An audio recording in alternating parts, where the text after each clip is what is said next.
Transmitter device activated. Coordinates set for Earth 2.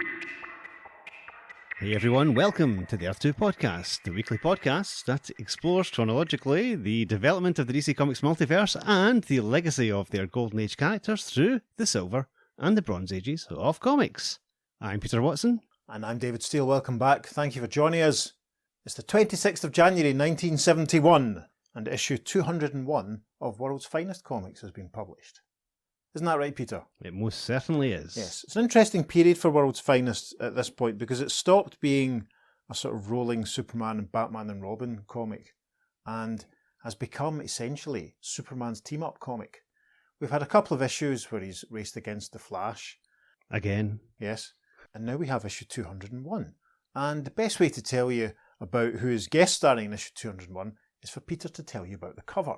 At the top of this glorious cover, we have a World's Finest logo with Superman in the left-hand corner with a DC World's Finest banner below him. And on the right-hand side, we have Hal Jordan Green Lantern coming at ya. Underneath, we've got their logos, and we're in space. Yes. It's a very dramatic cover. Cosmic background. We have Superman rushing in from the left. We have Hal Jordan Green Lantern rushing in from the right.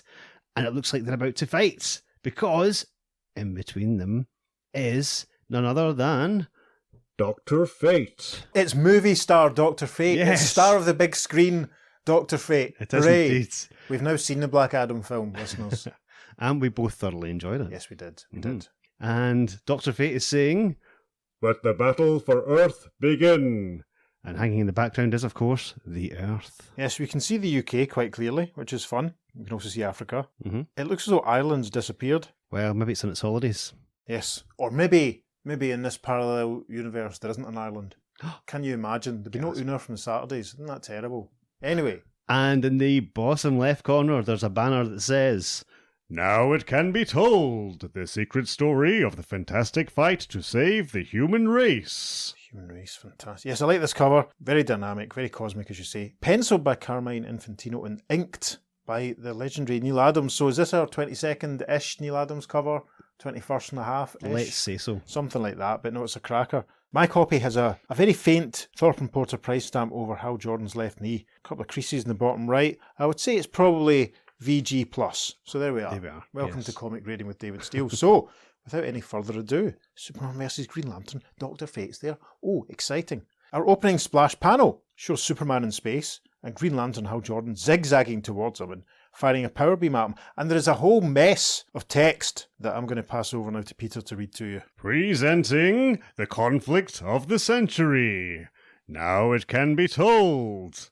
Until now, authorities have asked that the full story of what happened during the second week of August 1970 to be repressed for reasons of international security. Gosh.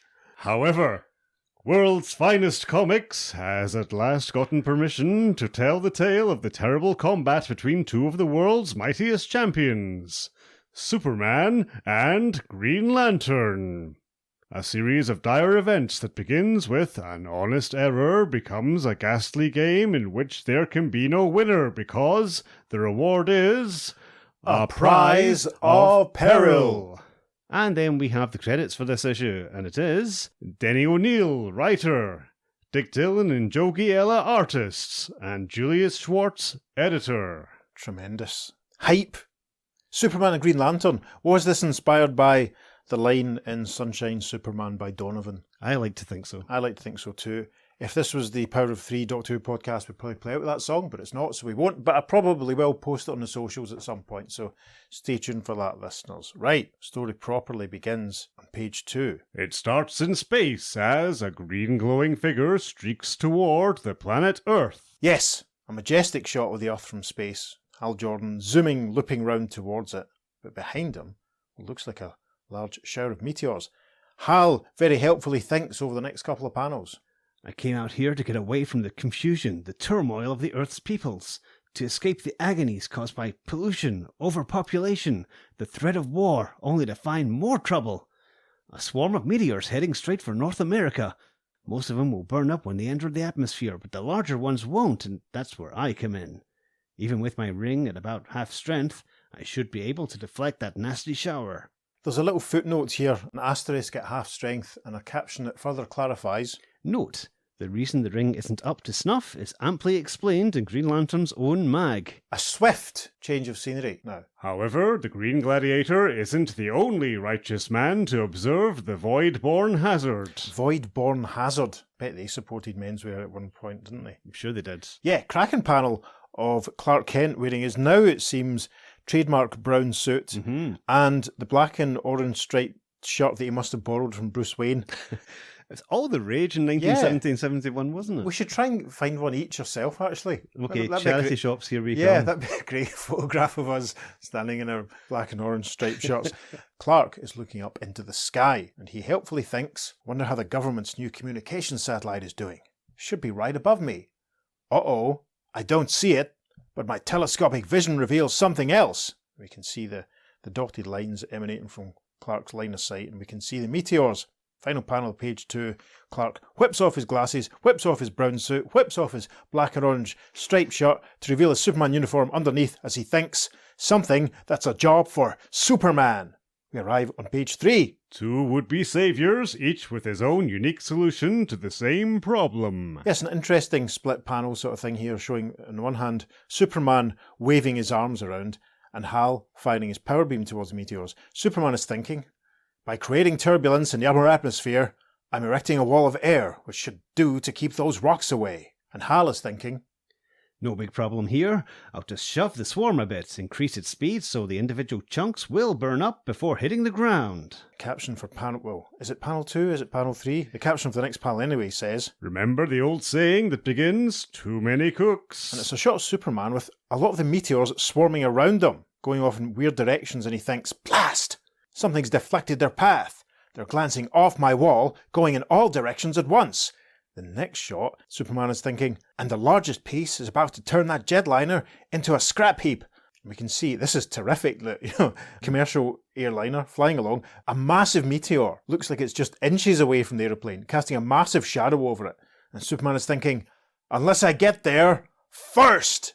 And the final panel of page 3, he has made it in time. There's a massive kabash sound effect as he punches the meteor and it shatters into fragments and the aeroplane flies through without any damage. Phew, gosh. First panel of page 4, Superman is flying up away from the aeroplane thinking, now to check out the reason for that near disaster. And in panel 2, he finds out that it's Green Lantern. It figures. That was a pretty dumb stunt, shooting your power beam around without making sure of your target. Look, you're the guy with the telescopic vision. Why didn't you check the area before you blundered into action? Blundered? You should have realised I'd spot the danger and... I should have, huh? Pal, for all I knew, you were brooding in your fortress of solitude, or whatever the devil you do there. Lantern, I've been meaning to speak to you about your attitude. For months, you've been moping around like a wounded prima donna. Sure, and for years you've been coming on like the granddaddy of greatness. But they're interrupted at this point. A massive blue-skinned face has appeared and cries, enough! It's one of the Guardians of the Universe. We haven't seen them for a very long time, have true. we? Mm-hmm. Final panel of page 4, the Guardian, we can see his collar, surrounded by a burst of green energy, looming over Superman and the Green Lantern in space. The Guardian is saying, this ugly exchange is unseemly, unworthy of the participants. Green Lantern helpfully clarifies for those of us who don't know what's going on that it's one of the Guardians of the Universe. He continues in the next panel.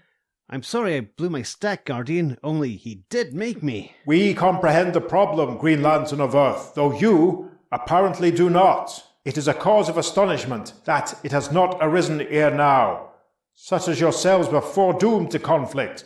Therefore, we of Oa propose a solution. We suggest a contest. We offer to arrange a game you may play to determine who shall protect Earth from outworld perils. The winner shall have domain over the boundaries of your atmosphere. Agreed? Superman says, I'm for it. Sounds good to me, says Green Lantern. Then I request you to meet at this place on the morrow. But Supes and GL fly off, Superman almost giving a salute and says, we'll be there. Moments later, Superman wings his way into his Arctic fortress of solitude.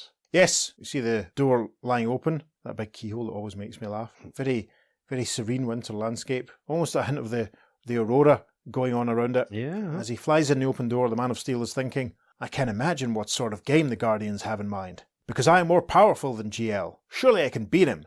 But those immortals have been around a long time, billions of years. I trust him to come up with something fair. In the next page, Superman is inside the fortress and he's operating some equipment.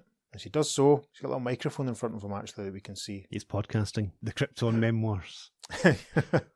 He's recording his chronological weekly journey that involves the development and legacy of the Kryptonian characters through the DC comics of the Silver and Bronze Age or something. I would subscribe to that. I would too, probably. Yeah, Yeah. Anyway, as he twiddles with knobs and dials, Superman is thinking, in any case, I'd better alert law enforcement agencies not to expect any help from either myself or GL for the next few days. And a caption says, Note, this is why the story had to be suppressed at the time. Knowing that Superman and Green Lantern were out of action, the criminal element would have had a field day. Gosh, this suggests that they're real, doesn't it? There's another caption. And elsewhere, the Emerald Crusader confers with his sometime best friend, Green Arrow. And this caption is rounded out with a very dinky little bow and quiver. And panel 3 of page 6 shows Green Arrow in conversation with Green Lantern. Now, they're obviously co-starring in the pages of Green Lantern and Green Arrow at this point. We'll be doing an issue of that series fairly soon. His sometime best friend, I suppose that hints at the conflict that occasionally pops up between them. But anyway, in this panel, Oliver is saying, You sure you can handle this scene, chum? I mean, tangling with Superman is pretty heavy. GL replies, I'm not at all sure, but I've committed myself to trying. And if there's one thing I've learned these past few months, it's that you just don't weasel out of a promise. Now excuse me, I have a little ceremony to perform. Oh, cracking. Next panel's good. It's Green Lantern charging his power ring and he says his oath. In brightest day, in blackest night, no evil shall escape my sight. Let those who worship evil's might beware my power, Green Lantern's light. And he thinks, It seems a bit silly to refer to Superman as evil, but I need this little ritual to sort of remind me who I am. A slow dissolve then for the final panel of page 6. A caption says, So, the next day at the appointed hour... And we see Superman and Green Lantern in space with the face of the Guardian beaming out of the green blast of energy in front of them. The Guardian says, Are you prepared to engage your energies in struggle? I am, says Superman. Ready as I'm likely to be. Says GL. The Guardian continues, Then meet your contest supervisor. A tiny caption says, continued in the second page following, in the first panel of page 7, another figure has joined the party.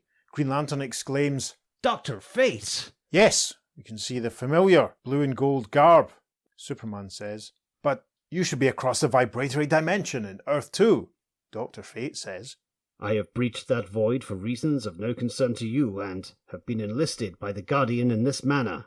Panel 2, the Mystic Mage gestures with his hand, and, well, thankfully he describes what image he has conjured up. Your task is simple, merely to grasp this purple dragon, an enchanted object from my universe, and declare yourself the winner. Yeah, we see this purple, oh, this is what it is, really, it's a purple dragon. Big long tail, big long neck, bright pink eyes, big pink mouth. Green Lantern remarks, Simple is right. Too simple. There's got to be a catch. and we have a wider image to round out page 7 as Dr. Fate gestures again and explains, Indeed, for to reach the dragon you must pass through this ectoplasmic tunnel. The object of your striving will be at yon far end where the halves converge, and within I shall conjure that which each of you fears most in all the vast cosmos. You must overcome that thing you dread ere your goal is attained. Yeah, it's a weird one. We might put this one in the socials for the sake of clarity. Yeah. There's a shining golden orb in the background of the panel, and a big sort of electrical charge coming off it, and two big, long, twisty, they almost look like intestines or worms that have been cut in half and hollowed out, stretching out from either side of it. Those are obviously the ectoplasmic tunnels that Dr. Fate is talking about. Looks like a fun water slide, to be Yeah, honest. it does. That's a good way of putting it. The first panel of page 8, The Guardian says, Assume your places. Green Lantern, as he approaches his tunnel, says, One question first. Superman has a few advantages over me, like speed and strength. Dr. Fate replies, You forget he is vulnerable to magic. I have so arranged the contest that you are equal for its duration. and then he continues in panel 2, page 8. Now, if there are no further queries, begin, and may he whose soul is greater triumph. And with that, Green Lantern flies into his ectoplasmic tunnel, and Superman heads into his own. The caption for panel 3. And so they go, down shimmering corridors woven of the stuff of dreams, each toward a separate encounter with fear. And us, we follow first the path of Green Lantern. And Hal thinks to himself over the final couple of panels of page 8. Eerie. Reminds me of my awakening when I had my tonsils out as a kid. Hard to tell whether anything's real. I'm racking my brain, can't decide exactly what I'm supposed to be scared of. An arch enemy? A natural phenomenon? A supernatural phenomenon? There's nothing I really fear. That's why I was singled out to be a Green Lantern. Tiny caption tells us continue the third page following. We arrive at the top of page 9. A caption says, Suddenly, from nowhere, yes, a weird, scary-looking sort of yellow tendril has emerged and starts to wrap itself around Green Lantern, who looks very alarmed and thinks, A cable or something. Sticky as the devil. and he continues in the next panel, As I thought, my ring's useless against it. Stuff is yellow. And more's on the way. after an asterisk at yellow, a tiny footnote says, Note, because of a necessary impurity in its structure, the ring is powerless against anything coloured yellow. wonderful. So we see in panel 2 of page 9 here that the tendrils are wrapping themselves around Green Lantern's leg. And then in panel 3, you see that his legs are bound together and the tendrils, the cables almost wrapping themselves around his torso, binding his arms to his side. Green Lantern's thinking, Being wrapped up like a birthday present. Wonder who the lucky kid he is who'll get me. These strands are not only sticky, they stink. and there's a weird sort of zig sound effect at the bottom of this panel. Then GL thinks, What's that odd scraping noise? Sounds like it's coming toward me. we get a caption for the final panel of page 9 that says, at that moment, the valiant mortal sees it. His blood freezes. A sour warmth collects in his throat, and his heart pounds. fantastic shot of Green Lantern actually here, with sweat pouring off his brow, and he looks very panicked as he thinks. Yeah, can't stand the sight of it. Making my flesh And crawl. the first panel of page 10 reveals that the tendrils and cables are actually, well, it's part of a giant spider's web, and a giant yellow outer space style hairy spider is looming over him. Oh my goodness, Green Lantern is thinking. Spiders never bothered me before. Why now? It doesn't figure. I quickly sort of think here, see when he says, the caption says, the valiant mortal sees it. Did this inspire Stephen King? May have done. Interesting. May have done. Panel 2 of page 10 then, Green Lantern fires a power beam up towards the spider, thinking, It's yellow, just like its web. My ring won't help me, and I can't help myself. Coming closer, I can smell its slimy juices, feel its full breath. oh no! The spider looms over Green Lantern, its mouth wide open, ready to swallow him up, and he thinks, That maw opening to devour me, to crush my bones like toothpicks, to feast upon my body, and there's nothing I can do, nothing my ring can do. the first panel of page 11, you see him struggling in the yellow cords as he thinks, No, I can do something. I can stop depending on my ring. Use my muscle, my will. If I try, I can break these bonds. and Green Lantern starts to pull at the spider's web with his hands, and he's kicking away with his feet as well. You can see that he's concentrating really hard. Thankfully, panel 4, there's a snap sound effect as he breaks free from the web and flies away, thinking, And I'm free. Where Green Lantern failed, playing Hal Jordan, the ordinary man who's really me, succeeded. Now, on with the game. I'll be on the alert for any other overnourished buggies in this tunnel, though I strongly doubt I'll run into any. Doc Fate said we'd be tested against the one thing we fear most. And I've had mine. Looks like I've got clear sailing to the Dragon. Wonder how Superman's making out. Clear Sailing to the Dragon. That's an album track from the third Coral album, I think. First panel of page 12 has a caption that says, How indeed is the Man of Steel faring? a tiny little dinky Superman logo, which is quite charming. And we see Superman flying through his tunnel, and straight away he quotes the Magnificent Seven as he thinks, so far so good, not a problem in sight. Can't help feeling Dr. Fate was joking. I'm not frightened of anything that I know of. Now he kind of pulls himself up in panel 2 because we hear a voice crying, Kal-El. and Superman is thinking, my name, my real name, the one given me by my parents in the world of my birth. And that voice, vaguely familiar. And then in the next panel, there's a giant red boot in front of him. Superman is clasping his head with surprise as a voice above him says, I hope you're satisfied with yourself, Cal. Supes is thinking, a giant, dressed in Kryptonian clothing. I'm afraid to look at his face, but I must. I'm compelled to raise my eyes and see. And then he says out loud, Father, as he recognises, well, very helpfully, this green, yellow and red clad figure says, Yes, your father, Jor-El. I've not seen Jor-El on the podcast for a long time. This is quite nice. Continued in third page following.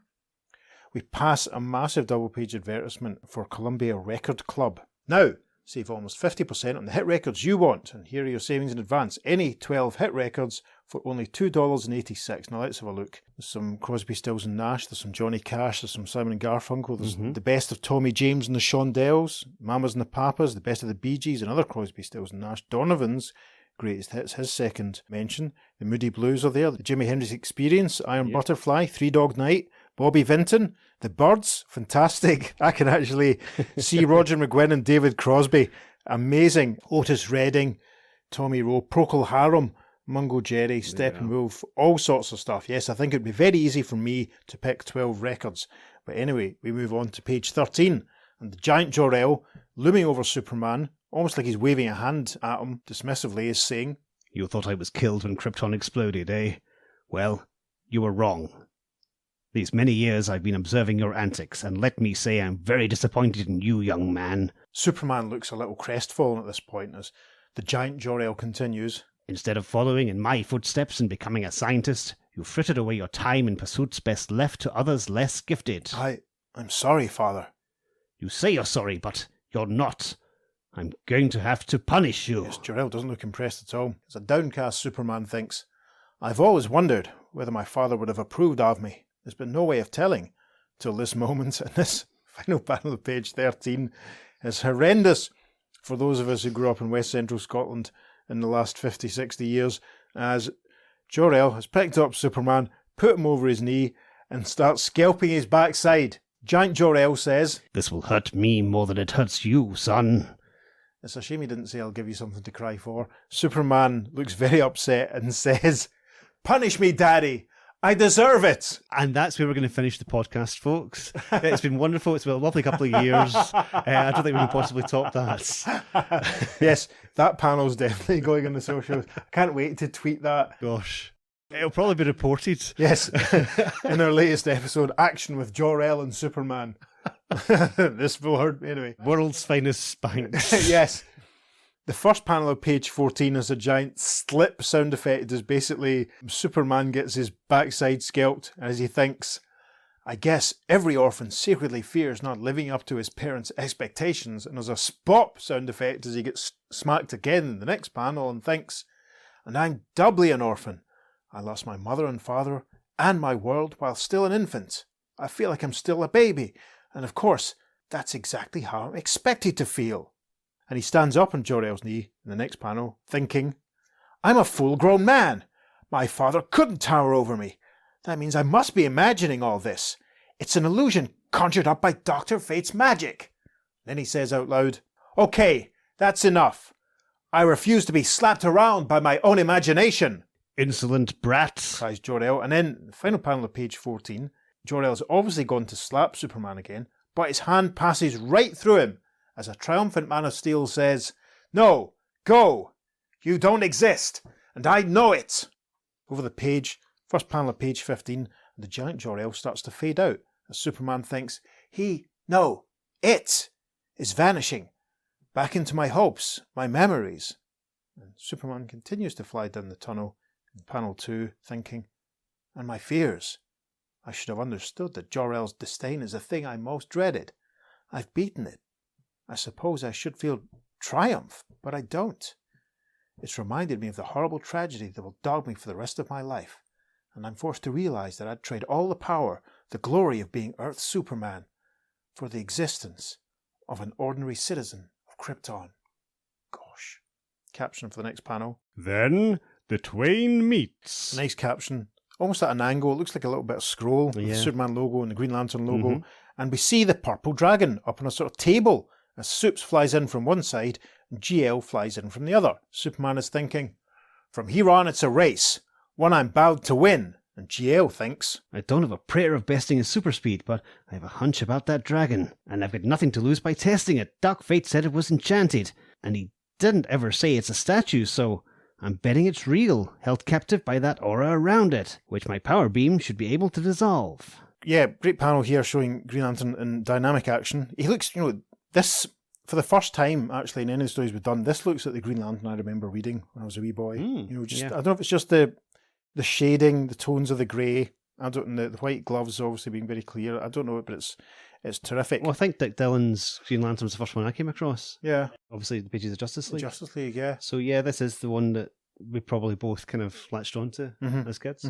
He looks good. So GL fires a power beam at the dragon, as he says, and the caption for the first panel of page 16 says, Green light meets purple haze, and the shimmering halo around the dragon melts like ice in a furnace. The creature stirs and grows, and grows, and grows. Yes, very dynamic panel. And obviously there, a mention of purple haze, so that's the second time we've talked about Jimi Hendrix in this podcast. Panel 2 of page 16, we see Superman backing away from the giant purple dragon as Green Lantern smiles and thinks, As I hoped, Superman is so startled he's balked, and that gives me time to put a power ring cage around the beastie and win. And with that, GL projects from his power ring and a massive cage appears around the dragon. The dragon has a nice long neck though, which is not restrained by the cage. Maybe the cage could have been a bit bigger. Anyway, Green Lantern says, Sorry, chum. Looks like brains top brawn. I've snared the dragon. Have you? Says Superman. Look! And the final panel of page 16, very helpfully, Green Lantern says, The cage! It's falling apart like wet tissue. Yeah, it almost looks like the cage is melting, dissolving, as the dragon rears up. And Superman says, Correction! It's being clawed apart. Apparently your power ring just plain doesn't work against Dr. Fate's enchantments. I suspect my strength won't either, but I've got to try, Superman thinks in the first panel of page 17 as he loops around and flies towards the dragon. The dragon looks enraged. And indeed, in panel 2, we see the dragon is firing bolts of yellow energy at Superman, who recoils and thinks, no good. Against magic, I'm about as powerful as Don Knotts. Who's Don Knotts? Who was Is he a mate of Don Rickles? Must be. Anyway. Yes. All these Dons. Yes. Listeners, tell us who Don Knotts is. Thank you. Don Knotts, Don Rickles, Don Corleone. Yeah. Loads of Dons. Don Henderson. Don McLean. Dawn of the Dead. The next panel, Green Lantern and Superman are side by side. And Green Lantern says, The dragon's bursting out like it's got a purpose. I'm sure it has. GL, I'm beginning to think we've been played for suckers. But we'll worry about that later. Right now, we've got to keep that overgrown lizard in sight. Yes, and we see in the background the dragon is... It looks like it's laughing, actually, as it flies away. And in panel 4, we see the dragon has burst through the wall of the structure they're all fighting and is flying off into the distance. We can see a glowing shape in the background. Green Lantern says, It's moving in a straight line with no hint of confusion or hesitation. And it's heading for a satellite, says Superman. And as we move closer to the object in the final panel of page 17, Green Lantern says, Our satellite, the Justice League headquarters. Sup says, Our friends won't have a chance. It's up to the two of us to stop the creature. Only we can't. It's proven stronger than both of us, far stronger. And we see that this giant Brontosaurus Diplodocus-shaped thing is now very, very close to the Justice League satellite. A caption says, continued in second page following. We pass a full-page advertisement for a giant life-size moon monster that's over 6 feet tall, horrifying, exciting and thrilling. And apparently it's free when you join the Monster Fan Club for $1. Listeners, did you do that? Please write in and let us know. So as we arrive at the top of page 18... Green Lantern says, I've an idea. A very slim idea. My beam enlarged the dragon, so apparently the power ring can have an effect. And Superman says, I'm beginning to see. Go on. And with that, Green Lantern gestures, and he continues in the next panel. I'll surround you with a green energy globe, like a tiny self-contained universe with you at the centre. Maybe, just maybe, the thing's magic spells won't be able to penetrate it. Yes, we can see that Supes is now in a green bubble as he flies down towards the dragon. Green Lantern continues, By combining your strength and vulnerability with my lantern light, we might have a shot at taking it. Superman very enthusiastically says, Here I go. And in panel 3, as he draws closer to the dragon, he says, Not the most likely plan, but it's the only game in town. We have a couple of panels to round out page 18. There's an inset panel, but the first one is captioned, And inside the JLA satellite, where the Atom and Hawkman are on monitoring duty... Yes, they probably sat there lamenting the cancellation of their own comic. I would think so. Yes, the Atom is saying, Either this view screen is haywire, or I've flipped my bitty mind. We can see the dragon is on the screen in front of them. Hawkman says, I see it too, Atom. Have we both gone insane? And then in the inset panel I mentioned, we get a very dynamic close-up of the Atom saying, Either way, there's nothing we can do except lean back and enjoy the show. Page 19 starts with an epic, massive panel of the dragon looming over the satellite with Superman in his little bubble. A caption says, And an unequaled show it is. As the Justice Leaguers watch, the action ace plummets like a juggernaut toward the awesome reptile. gosh, how exciting. Caption for panel 2, page 19. Gouts of blazing death leap from the beast's eyes and... Yeah, red energy beams firing from the beast's eyes at this point, surrounding but not penetrating the bubble that Superman is in. Superman is thinking, exactly as GL figured. Those rays aren't getting through. No doubt the creature is a bag full of other evils, so I better not give him an opportunity to use them. In the final panel of page 19, it almost looks as though the green bubble is shaping itself around Superman as he punches up at the dragon, thinking, might only get a chance for one punch. Got to put everything behind it. And a caption says, A soundless concussion seems to shake the void of space itself as the energy-clad fist drives home. and then the first caption on page 20 says, Then, incredibly, like magic, the ectoplasmic form sunders and bits waft away into the endless void. yes, it almost looks as though the dragon was made out of sort of like plastic or plaster or something, just as it says, fragments. It's all broken up and they're drifting in space. Green Lantern arrives beside Superman in the next panel saying, Nice going. Prettiest sock I've ever seen and the most effective. That spook won't bother us again. And have you noticed, faced with common danger, we've forgotten all about our game.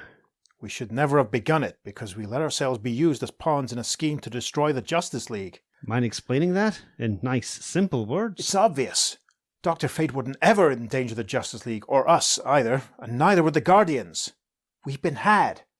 Fate couldn't cross into this universe. His cosmos and ours aren't in conjunction at this time. We've been dealing with an imposter, and I, for one, am hopping mad. On that, chum, you've got company. They both fly off together on the final panel of page 20 as GL says, Any idea who our masked con artist really is? he has to be a JLA foe, an extremely able magician, so there's only one possibility.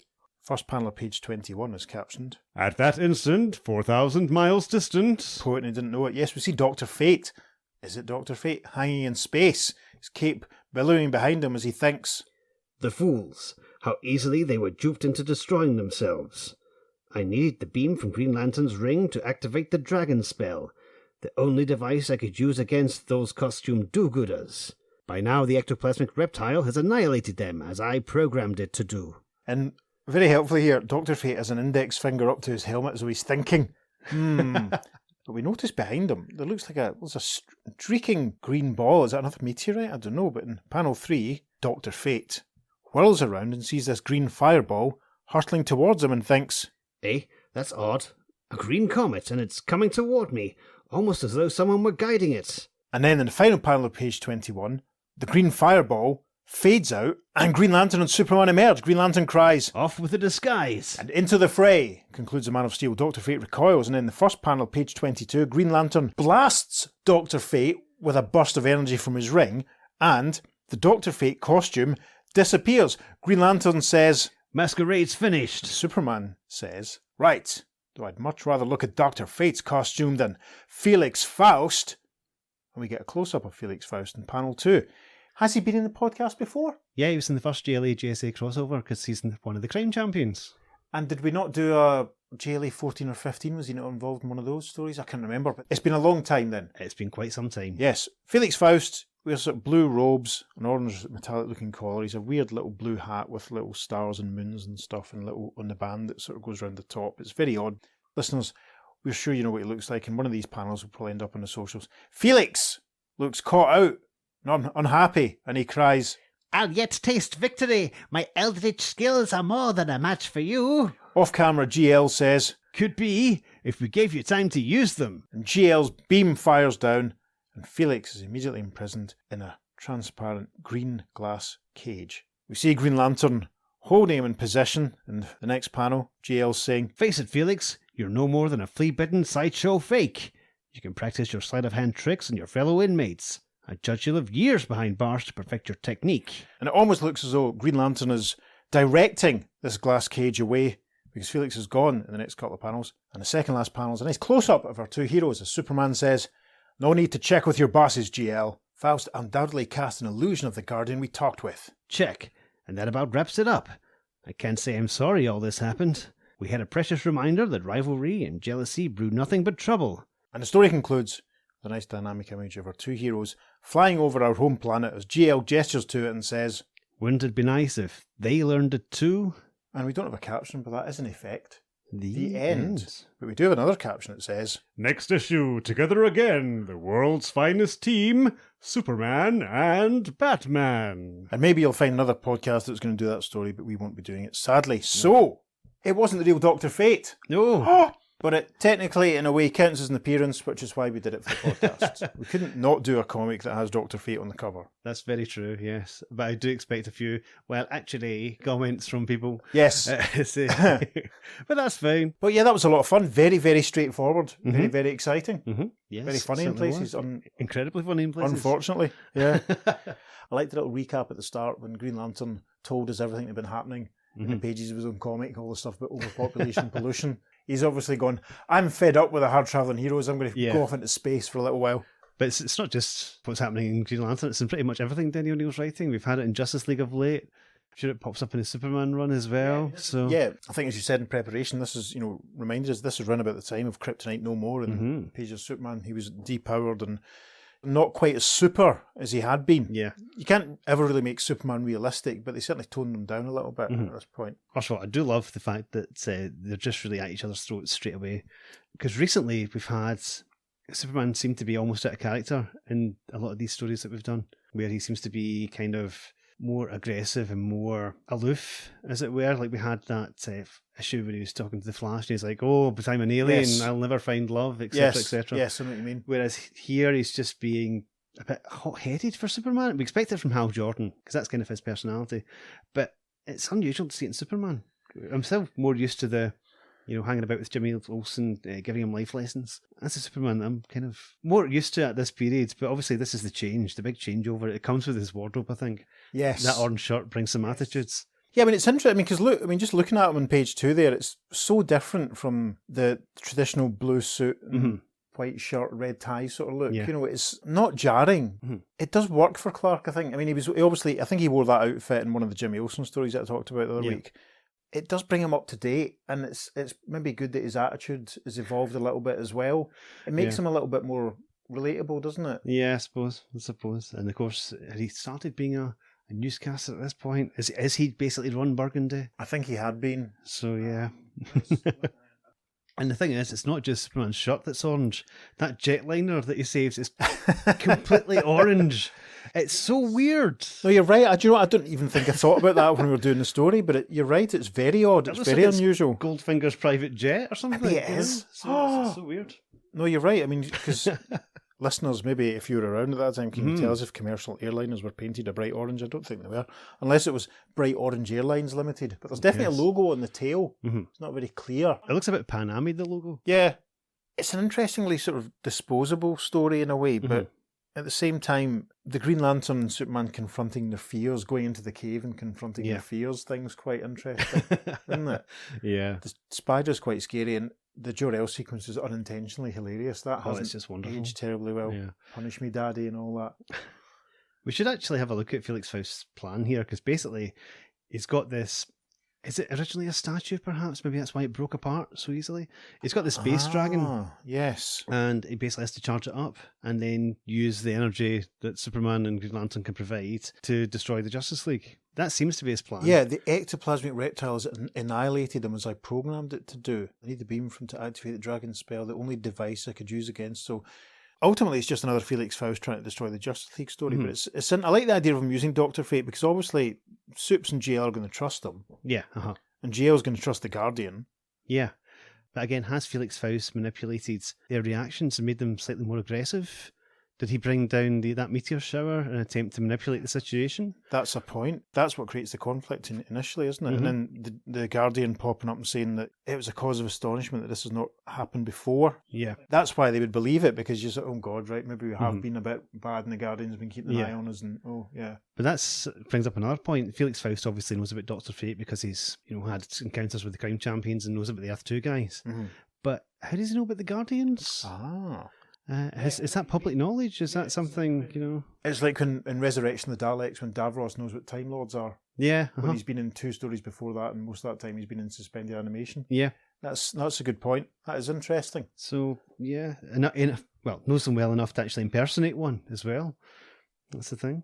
I did find it hilarious that Superman's using his ham radio equipment to inform the authorities that don't expect to see me around the next couple of days. Yes. What? That's crazy. Just Yeah. for this personal grudge contest, you know. Yeah. There could be earthquakes, there could be volcanoes exploding on Earth, but no, I'll Yeah. need to go and I'm too busy. yeah. And I like the conceit that the stories are saying we had to suppress these facts as if it was all real.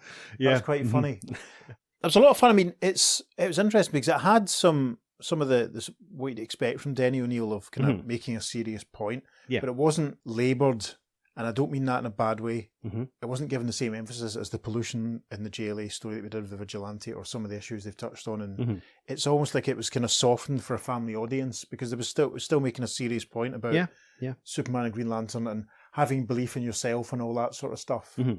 It's very interesting. Yeah. We should talk about their individual fears because Hal's is interesting because it's yellow, obviously, you know, but a giant spider. It's an unusual one. And again, you know, just he's supposed to be pretty much without fear, which to be honest, I think Aye. makes him a psycho. But Spiders never bothered me before. Why now Yeah. it doesn't figure? yeah, exactly. So he's been manipulated into trying to overcome this fear. I And mean, these ectoplasmic tunnels, who knows what they're really made of, and could, the way they've been built by Felix, could they be sort of manipulating? Could there be some... The whole thing could be an illusion. Yeah. So Yeah. so it's not anything because obviously there isn't a giant Jor-El that doesn't exist, so that's definitely an Yeah, illusion. and it's weird how long it takes Superman to kind of wake up and go, hang on, Yeah, you know, so there must be something in the atmosphere, something in the air that's maybe tripping them up a little bit as well, I wonder. yeah, it is really really peculiar. But again, interesting choices later on in Justice League when Jerry Conway's writing it. Quite often the heroes are confronted by their worst fears. Right. Which generally, whenever this pops up, and it happens several times, is a giant version of themselves. Interesting. Yeah, and it's not just one time. It happens 2 or 3 times, Right. and it's bizarre. But just like Jerry Conway couldn't come up with any other ideas as to what they would fear. So what does Red Tornado fear? A giant version of himself. Why? Okay. Shh, just draw it. What does Hot Girl fear? 2 giant versions of herself. At one stage, there is like 2 versions of one of the characters. I can't remember which. It's been a while since I've read them. But I always find that hilarious. I think it's one of the Doctor Destiny ones. That one, Right, okay. which makes sense. But Sure. it's hilarious. Yeah, it's a similar sort of... I mean, it's mind games that Felix is doing here. I have to be honest, I haven't read many comics with him in. Oh, I love Felix Faust, yeah. We'll maybe see, listeners, if we can put together a Felix cover gallery. Now that I've said that and damn myself, maybe we won't, but, you know, we'll see. I do find it fascinating as well, the absolute defeatist attitude of Hawkman and the Atom. Basically, Atom saying we'll just have to lean back and enjoy the show Yeah. or being attacked. It's like, Yeah. guys, Hawkman, he's got this big spaceship right there that's got, you know, Yeah. blasters and weapons on it. Uh-huh. They've got- I'm sure the satellite must yeah. have defense mechanisms. Jinx, yeah, I mean, the satellite must have weapons, you'd think. Plus, they've got a big emergency button they can hit to summon all the League into action. Yeah, and Hawkman's reaction is just like, you know, is this, you know, Have we both gone insane? yeah, are we imagining this dragon? We better just sit here and wait Yeah. and find out. But then again, this is Hawkman that doesn't believe in the Gentleman Ghost. Of course, So despite he's- all the evidence to the yeah. contrary. I mean, it's it was nice to see them both anyway. I mean, goodness knows when we'll see either of the Atom or the Hawk. Oh, actually, we will see them fairly soon. To be honest, I'm forgetting where we are in the timeline. But they're not going to pop up that often going forward. Nice to have the Green Arrow cameo as well. Yeah, true. No Black Canary though. No, Shea Abbott we will see her again very soon. Mm-hmm. Nice how it does kind of tie it all into what's going on, you know, in their own books at the same time. I mean, I suppose that's the benefit of having Denny drawing it. And there was that interesting point when Superman talked about their universes and cosmoses not being in conjunction. That's quite interesting. Yeah, so that means it couldn't be the Earth 2 Doctor Fate. Yeah, but that's also something that's going to become, once they really sort of formalise the summertime crossovers, you know, they do talk about, I'm sure in the future, how, you know, it's easier to cross over now because Yeah. we're in conjunction at this point of the, you know, this point of the year. So that's interesting. We'll have to watch again for when that, If anyone other than Denny O'Neil uses that. yes, or, you know, when that conceit pops up again, that, you know, that it's easier to cross over at certain points. Because I think we've had that in 2 Denny O'Neil stories so far. It rings a bell. Yeah. Mm-hmm. It rings a bell vaguely. Would that have been in the last? It was in the last JLA Yeah. one, but and also I think it has come up before. Need to start making more notes about We should really, the tiny yeah. details, shouldn't we, listeners? That's terrible. Solomon Grundy, his return is imminent, and I'm lying awake at night going, where was he the last time we saw him? Was it the JLA? So we're going to have to go back and check through the showcase and JLA issues just so we know exactly what's going on, because that's one thing we have to keep an eye on is what was Grundy up to.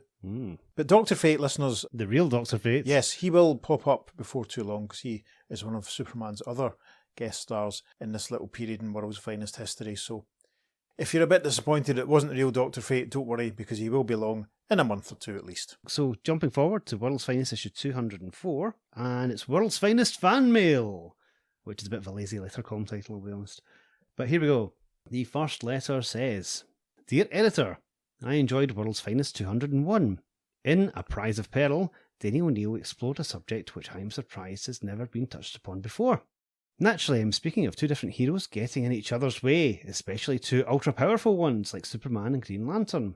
Once again, Mr. O'Neill has proven he is one of the greatest comic magazine writers in the world. However, I think it would be ridiculous to have one hero guard Earth from extraterrestrial dangers. Suppose a yellow meteor or a kryptonite meteor. Only the kryptonite in Earth was transformed into iron. That's a callback to what's happening in Superman cycles. Superman 233 and all that, yep. Came streaking toward Earth. If it happened to be the hero's weakness, he might be unable to stop it. Also, if there were dangers in two different parts of the world, one hero would not be able to handle both menaces. I'm sure that if the two heroes were not mad at each other, they would have arrived at the same conclusion. I had my reservations when you said that the Batman would no longer be in every issue of World's Finest, but The Flash, Robin and Green Lantern have proved me wrong to the point that World's Finest has become my second favourite comic, Justice League of America being favourites. Yes, it has even passed up Green Lantern, so keep trying. And I hope to see Superman team up with GL to fight an outer space menace in a future issue of World's Finest. Please make a sequel as soon as possible. And that's from Carl Liebold, Cleveland, Ohio. Excellent. And the editorial response is... GL may have to wait a while for a return engagement. Right now, the Teen Titans, Hawkman and a few other heroes are warming up for coming issues. In fact, 204 guest stars Wonder Woman in her wearing civilian clothes Yay. era, so that's quite interesting. We should note here that the editorial responses are from E. Nelson Bridwell, Ooh. so that's nice. The next letter, Dear Editor, Denny O'Neil did a rather good job on the Superman Green Lantern tale in World's Finest number 201, as did Dick Dillon and Joe Giella. However, it seemed that Mr. O'Neil must have experienced a variety of moods while writing this tale. To prove my point, pages 1 to 3. Definite emphasis on good old action a la Outer Space, which dominated many tales of old. Obviously, Mr. O'Neill's reactionary mood, pages 4 to 5. We now switch to his today mood. Heavy use of emotion, conflict between the protagonists, all of which is done quite well, pages 6 to 8. Transition and reversion to back to the past feeling with the inclusion of Dr. Fate. Fate rhyming with 8 there, listeners, I hope you realise. Pages 9 to 11. I feel so weird now that I must create a way out menace for GL, such as a giant spider, said Mr. O'Neill. So he did. Pages 12 to 14. All of a sudden I feel silly and ridiculous. This mood certainly manifested itself in the Big Daddy Jor-El scene, complete with inane dialogue for Soupy to utter. It was funny, however, in a nutty sort of way. It certainly was. Made us laugh. Pages 15 to 17. I'm beginning to feel a bit moralistic, so I think I'll start my fable about the evils of rivalry and jealousy now. This is where the tale is at its height of quality, and it really gets good. However, it's obvious that Mr. O'Neill's attack of silliness doesn't completely pass. Referencing page 17, panel 2, Don Knotts. We're still none the wiser. Pages 18 to 22. It's time to conclude my fable and present the ending with its hard-hitting moral. But I also want to show how clever I am. Mr. O'Neill showed this by the incorporation of Felix Faust into the plot and using the contest as an anti-JLA scheme. Amazing! However, I guess it is a variety of moods that makes any story click. One that doesn't have a variety of plot elements and characterizations is dull. And that very fair assessment is from Gerard Triano, Elmont, New York. The editorial response is... Now let's see, thought Gerald Triano. How can I write a critique of the latest World's Finest, listing what I liked and didn't like and why, and yet do it in a different way? I have it. I'll turn it into a mind-reading act, which he did. There we are. And the final letter says, Dear Editor, Denny O'Neil really had me fooled with this month's World's Finest. I thought it was another contest between two heroes to see who was better. Well, it wasn't. Page 17 made me realise something was wrong when that dragon headed for the JLA headquarters. I was glad to see the phony Doc Fate turned out to be a villain worthy of Superman and Green Lantern. Yes, Felix Faust, back from Limbo, made this scene perfectly. I like Mr. O'Neill's idea of what Superman fears the most. It was one of the most original ideas to hit comics in years.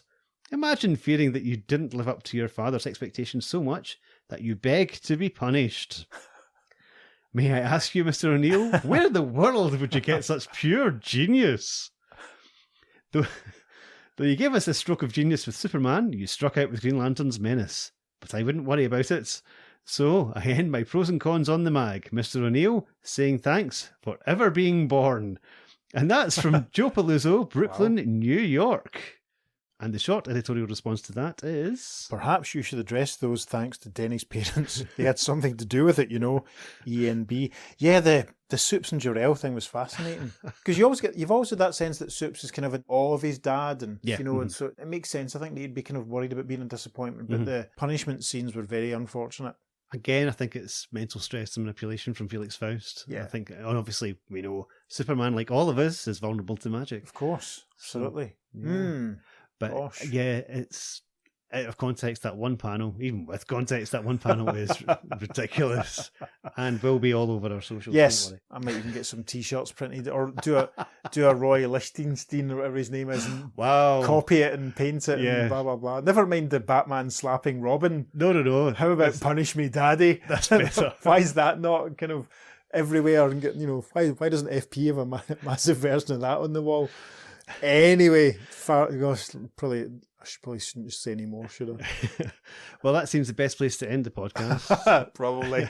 So thanks very much for listening. If you want to see some of this content that we're going to put on the social media, then you make sure you follow us on Facebook and Instagram. We're at the Earth2 Podcast, and on Twitter we're at podcast_Earth2. If you want to drop us a line, you can. We're at the Earth2Podcast@gmail.com. We certainly are. If you're feeling generous, you go to wherever it is you receive your podcasts and leave us a positive review. That would be lovely. If not, it doesn't matter. Don't worry about it. But we're not going to spank you. No, it's okay. No, we're not going to hunt you down and scalp your bum. Unless you begged us to. That's fine. Peter. Anyway, on that note. Yes, I've been Peter. And I've been David. And we'll see you again next week on... The Earth2 Podcast. Punish me, Daddy. Transmatter Cube activated. Return coordinates set for Earth Prime. I have breached that void for reasons of no concern to you and have been enlisted by the Guardian in this manner. Didn't sound too modulated.